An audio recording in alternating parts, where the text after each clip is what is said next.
नाज़रीन, पाकिस्तान में सनफी बुनियाद पर ख़वातीन पर तशद्दुद अब ये बहरान की शक्ल एक इख्तियार करता जा रहा है और इस बहरान का एक संगीन और अफसोसनाक पहलू जो है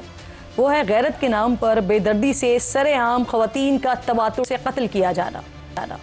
और इस पहलू का जो अलमिया है वो ये है कि अब सिर्फ ये दूर दराज और पासमानदा इलाकों तक ही महदूद नहीं है ये जुर्म, बल्कि शहरों तक फैल चुका है, ये नासूर की तरह फैल चुका है। पिछले हफ्ते बलूचिस्तान का इलाका डगारी, यहाँ से जरगे के हुक्म पर एक खातून और मर्द को गैरत के नाम पर कत्ल के वाक़े की गूंज अभी थमी नहीं थी कि 2 रोज़ पहले रावलपिंडी का इलाका है, यहाँ से 18 साल की लड़की की जरगे के फैसले पर गैरत के नाम पर कत्ल की खबर हमारे सामने आ जाती है।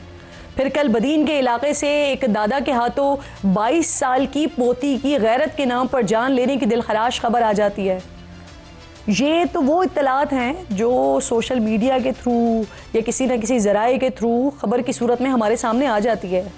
लेकिन आम तासुर यही है कि बेशतर ऐसे इंसानियत सोज जराइम नाहक कत्ल के लिए कीमती जानों के साथ ही मनो मिट्टी तले दब जाते हैं और किसी को कानो कान खबर भी नहीं होती है। Human rights commission of Pakistan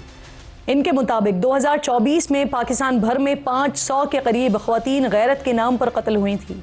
इनमें से पंजाब में 178, सिंध में 156, खैबर पख्तूनख्वा में 124, बलूचिस्तान में 33 और इस्लामाबाद से 2 केसेस रिपोर्ट हुए हैं।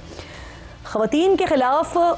तशद्दुद से मुतालिक पिछले साल वर्ल्ड इकनॉमिक फोरम के जेंडर गैप इंडेक्स में पाकिस्तान आखिरी नंबर से एक कदम पीछे यानी 145वें नंबर पर था और इससे नीचे सिर्फ और सिर्फ एक मुल्क जिसका नाम सूडान है वो 146वें नंबर पर मौजूद था। इसी तरह सस्टेनेबल सोशल डेवलपमेंट ऑर्गेनाइजेशन इनकी 2024 की रिपोर्ट है जिसमें वो कहते हैं कि जहां एक तरफ दुनिया भर में 30% ख़वातीन को तशद्दुद का सामना करना पड़ता है, वहीं पाकिस्तान में 90% ख़वातीन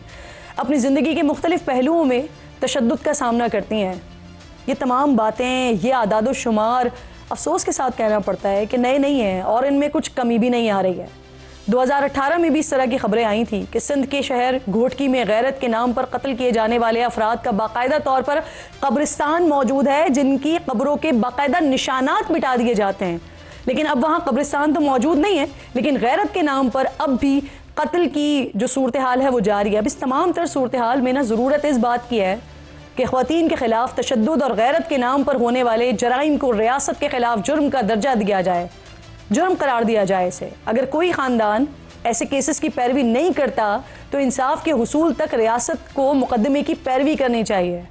गैरत के नाम पर कत्ल की रोकथाम के लिए रियासत कानून के नफाज समेत सख्त तरीन इक़दाम उठाए। ऐसे जराइम की रोकथाम के लिए मजबूत तरीन पुलिस सिस्टम समेत कम्युनिटी की सतह पर एक मैकेनिज्म तैयार होना चाहिए और उसे नाफिज करना चाहिए और ये करना होगा। सबसे बढ़कर यहाँ हम सबको बतौर माशरा ये समझने की बहुत ज़्यादा ज़रूरत है, अपने घर में ये बात शिद्दत से समझाने की ज़रूरत है कि औरत, वो चाहे कोई बेटी है, बहन है, बीवी है या वो किसी भी रिश्ते से जुड़ी हुई है, वो भी एक इनफरादी हैसियत रखने वाली इंसान ही है, किसी की ज़ाती प्रॉपर्टी नहीं है। और किसी भी औरत को बेदर्दी से कत्ल कर देना गैरत हरगिज़ नहीं है, बल्कि बड़े वाज़ेह लफ्ज़ों में कहना चाहती हूँ कि बेगैरती है ये।